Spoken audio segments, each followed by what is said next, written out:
In the year 2023, on a true crime podcast, the host Chris narrates a murder event that happened on Halloween night in Vermont. On October 27, 1987, Tiffany was stabbed 16 times in her family garage on her 16th birthday. At a cabin in the woods, another 16-year-old named Marissa was also stabbed 16 times 2 days later. 2 days after that, on Halloween night, another 16-year-old, Heather, was also stabbed 16 times in a parking lot. The murderer vanished after these deaths. According to eyewitnesses, the murderer wears all black and a mask. On Halloween, people still dress as the Sweet 16 Killer. Meanwhile, Chris gives a tour to fans of the Sweet 16 Killer story. He takes them to the home of Tiffany, which has now been turned into a restaurant. While he shows the tourists, one of the restaurant workers gives the tourists free samples of their food, saying she feels serial killers should at least kill 6 people to qualify. Chris gets uncomfortable due to Angie's disturbance and takes the tourist to the next crime scene. In another home, Jamie prepares to see her friend. Her mom Pam comes into her room to turn off the loud rock music that Jamie is listening to. Jamie tells her mom she wants to go to a concert with her friend Amelia. Downstairs, her dad Blake talks about a man on the news, Norm,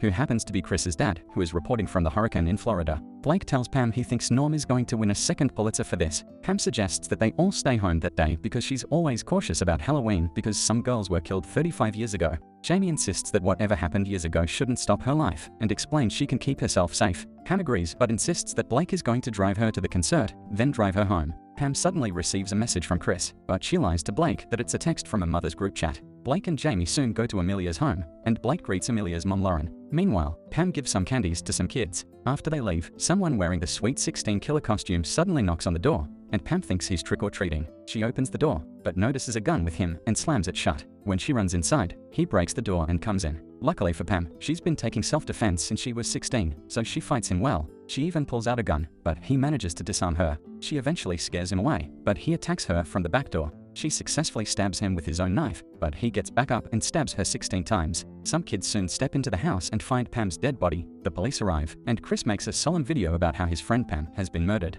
Meanwhile, Jamie cries deeply in her room. The next day at school, the principal Doug shares his condolences with Jamie. The principal asks the coach to share some defense moves with the students. The coach Randy simply tells them the wisest self-defense is to run. After class, Doug brings the sheriff, Kara, to ask her questions. Kara immediately asks Jamie where her dad was the night her mom was murdered. She mentions that Pam has been texting Chris so much, and Kara insinuates that Blake may have been jealous. Jamie gets angry and tells Kara to let go of whatever she had against her dad in high school and do her job by catching the killer. Later, Jamie goes to the park where their school is having a science fair. She goes to meet Amelia, who is working on a time machine inside a photo booth. Amelia mentions that she's using the designs her mom had made years ago, but something doesn't seem to be working. Jamie notices she set the time to October 27, 1987, and asks why. Amelia tells her that's the first day the killer attacked, and she feels Jamie's mom would still be alive if they could stop him. When Jamie walks home, a masked person watches her from afar. At home, Jamie is on edge due to the killer. Her dad comes in and startles her. She asks her dad why her mom was texting Chris, and he informs her that she was working with him to find the killer after the cops gave up. Blake tells her that Chris had a crush on Pam in college when they were all friends. He tells her he got together with Pam after college, which is good because they would have never lasted if they dated in high school.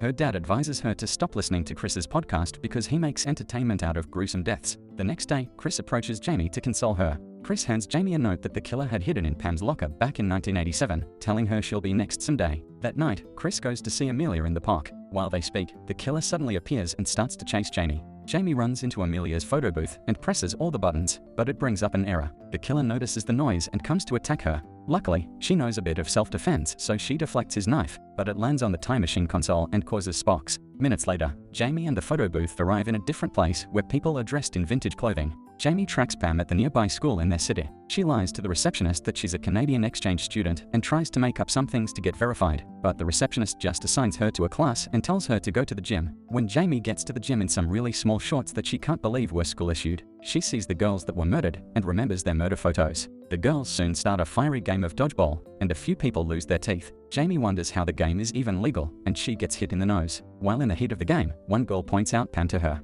Pam calls her the B word and tells her she's out. Jamie learns that her mom is a jerk and is famously called the Witch of Vermont in high school. Jamie works up to Pam, who seems to be close friends with Heather, Marissa, and Tiffany. They all talk about a birthday party, and Jamie recalls that Tiffany died at the party. She suggests to the girl that they cancel the party, but Pam tells her to F off and die. Ironic. Later, Jamie approaches the cops. One of them is the Sheriff Dennis, who is Kara's father. She tells them she's from the future, and there's going to be murder at the party. They think she's high and tell her to buzz off. When Jamie realizes no one is going to believe her, she goes back to the receptionist to walk up a line to find out Lauren's class. Unlike what she expected, the receptionist just tells her Lauren is in the lab so she can leave her to read her romance novel. Jamie goes on to explain to Lauren that sometime in the future, her daughter will create a time machine with Lauren's notebook. Lauren realizes she must be telling the truth because no one knows about her notebook. Jamie also shows her a phone, which they don't have in that timeline to prove it. Later, Jamie takes her to the time machine, and Laura gets to work with her tools. Jamie asks her why her bag only has tools and no books, but Lauren says she's read all her books. When Lauren analyzes the machine, she feels the machine worked after the killer stabbed it because it needed an extra metal conductor.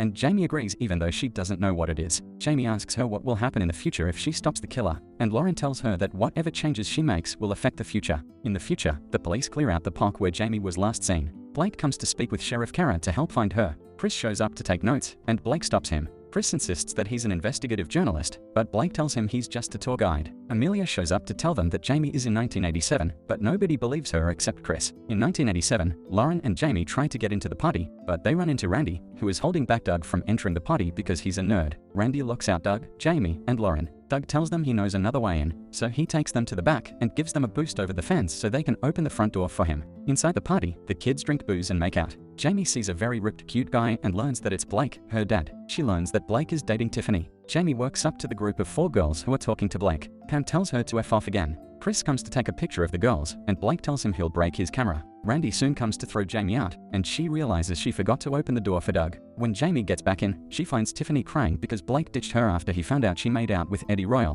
When Jamie mentions that she knows Eddie's band, Tiffany tries to get together with Eddie because she thinks he's famous. Jamie goes back to the girls to tell them to stay with Tiffany, but they call Randy to come and throw her out again. Jamie twists Randy's arm using her self-defense techniques. Meanwhile, Tiffany makes out with Eddie on a waterbed. She goes to pee, and Eddie ditches her when he learns she doesn't do BJs. When Tiffany gets out of the bathroom, she doesn't see Eddie in the room, so she thinks he's hiding. Jamie goes to the garage where Tiffany is supposed to be but finds other people doing the nasty, so she realizes she has changed the course of the past by telling Tiffany about Eddie. Meanwhile, the killer steps into the room Tiffany is in and stabs her, while the entire party remains oblivious due to the loud music. Jamie and Pam soon rush into the room and find the dead boy. Later that night, Lauren and Jamie follow the teary Pam home to keep her safe. Pam asks Jamie how she knew Tiffany was in danger, and Jamie tells her she's psychic. Jamie tells her she needs her help to stop the rest of the murders and shows Pam a psychic crystal her mother gave her in the future to prove her point, and the present Pam believes it looks legit. At Pam's home, Pam asks if machines will kill us all in the future, but Jamie tells her they only just rip apart the fabric of our society through TikTok videos. Jamie predicts that Marissa is going to be the next victim, so she asks Pam for names of people who may have something against their group, and she mentions almost everyone in the school. Pam mentions that Randy had asked all the girls to a dance last year, and they turned him down, so she wonders if she should date him in case he's the killer. Jamie blurts out that she shouldn't do that because she's supposed to be with Blake. Pam gets excited because she's been secretly obsessed with Blake, so she plans to make love to him. Jamie tries to stop her, but she doesn't seem to be paying much attention. Meanwhile in the future, Chris tells Amelia about details of the past that are changing. He tells her that Tiffany was in fact murdered on her parents' waterbed, not in the garage. Amelia says it's an effect of changing the past due to time travel, and they find a picture of Jamie in the 1987 yearbook, which proves her theory. From the pictures, she finds a clue that Jamie left to tell her she needs an extra metal conductor for the machine. In 1987, the entire town talked about Tiffany's death. When Jamie notices Pam paying extra attention to Blake, she wonders if she will just disappear if she messes up her parents' future marriage. Lauren assures her that she won't disappear, but she won't have a home to return to. When Jamie walks up to the guys, she learns about a person named Fat Trish who died last year because she was driving while drunk. When Jamie gets into class, she learns that Marissa is having her birthday soon. To prevent Marissa's death, she suggests that they have a girls' trip in a densely populated city that's not a cabin. Marissa suggests that they spend the night in their parents' condo, and Jamie agrees. When the teacher comes in, the teacher pairs Jamie up with a quiet boy named Damon. She notices Damon writing about shooting people in his notebook, but he quickly closes the note. That evening, the girls get on the road. Jamie asks about Damon, and they tell her he's Fat Trish's younger brother who had spent a lot of time in juvie because he used to get into fights. Jamie tells them it's inappropriate to call people fat now. Hours later, they get to the condo, and Jamie realizes it's a cabin, not a condo. She confronts Marissa about hinting that they were going to the city, but Marissa tells her it's not a big deal. Jamie mentions that there's a murderer on the loose, but the girls only worry about not bringing vodka. Blake and Randy soon arrive to join the girls, so Jamie asks why they were invited since it's a girls' hangout. Pam accuses Jamie of being a lesbian. In the cabin, Jamie tries to give everyone rules to follow to keep themselves safe. They all boo her, and Pam throws something at her. Jamie tries to caution Pam, but accidentally calls her mom and quickly calls her Mamacita to conceal the statement. Jamie tells them not to go outside, but they all decide to get naked in the hot tub.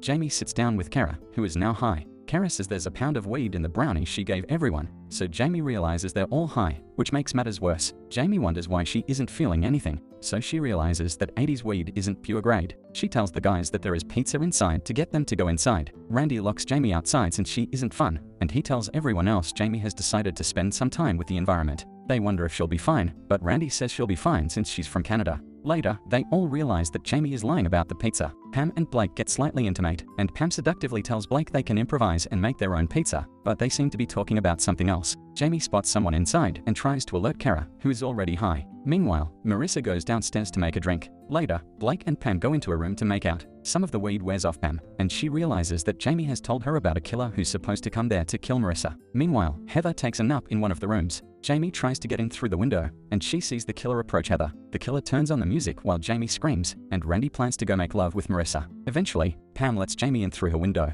They rush to help Heather, but they find her already poked full of holes. When Blake tries to stop the killer, he stabs him in the shoulder. They all try to attack the killer, but he manages to overpower them all because he's a very good fighter. He eventually escapes when Blake gets a sharp metal rod to chase him with. When they get to the station, Jamie hands Dennis some blood she soaked up from the killer so they can check his DNA. Dennis doesn't know what DNA is, so he throws the blood sample away so he can do real police business. Dennis asks them who knows they're in the cabin, and Jamie mentions that Damon overheard. Blake suspects that it may have been Kara since she was nowhere to be found during the fight with the killer. Kara says she hid in the closet and tells Blake to kiss her behind. Later, Lauren tells Jamie that the good news is that she's been able to build a prototype of the time machine. Lauren says that the bad news is that although she can use Jamie's phone to get Wi-Fi to direct her home, her phone will die in about 8 hours. Jamie protests that she doesn't have enough time to find the killer, but Lauren tells her she'll be stuck in 1987 forever if she doesn't leave that day. Jamie soon breaks into Damon's car because she suspects him, but she only finds video games. He catches her there, but she accidentally kicks him and realizes he doesn't have what it takes to kill anyone. When Doug, who is the hall monitor, shows up, he talks about how he enjoys video games.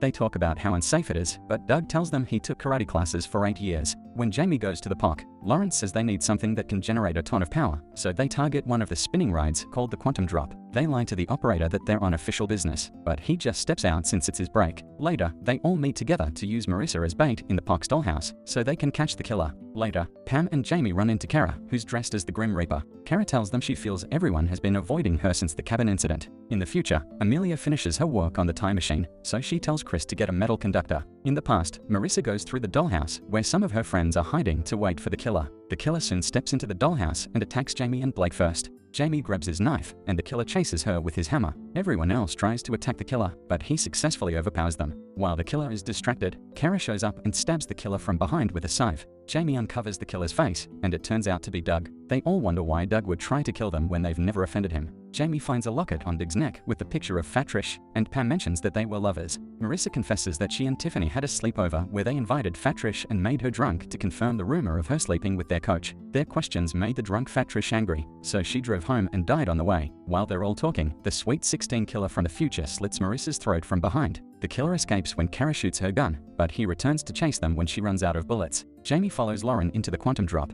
and Lauren tells her to stay in the control pod so she can remain safe when it starts rotating. Lauren almost gets stabbed by the killer, but she escapes. Jamie starts the rotating machine when she sees the killer, but Pam jumps in to help her. They all get into a fight, but the machine starts rotating faster, so they become pulled towards its surface. The girls struggle to get up, but the killer uses his strength to slowly advance towards Pam. He eventually stabs Pam right before Jamie opens her pod and throws her out. Pam grabs a hold of the killer's mask as she gets thrown out and exposes his identity. It turns out to be Chris, and Jamie realizes that he's been playing her all along. Chris talks about how he continued the killer's legacy because no one cared about the murders that happened years ago, so he needed to restart the murders to get people interested in the story, and for people to tune into his true crime podcast. A fight ensues, and Jamie turns the machine back on. Chris gets thrown towards the surface of the rotating machine and disintegrated by its force due to its speed. He basically got Darno snapped. As the machine keeps rolling, Jamie ends up in the abandoned park in 2023. She hurries to her home and finds out her mom is alive. Amelia and Lauren, who know the truth, hurry there to see her. Outside, Lauren hands Jamie a note that summarizes all that has changed. A cute man soon works towards them, and Jamie learns that her attempt to separate Blake and Pam in high school failed, and he's her 34-year-old brother with Jamie's name. And Jamie's name in this new timeline is actually Colette. Colette hates this revelation. At the end of the movie, we find out Colette's brother has a husband and daughter. What did you guys think of this comedy horror movie? It was a blast watching it. Subscribe for more videos like this.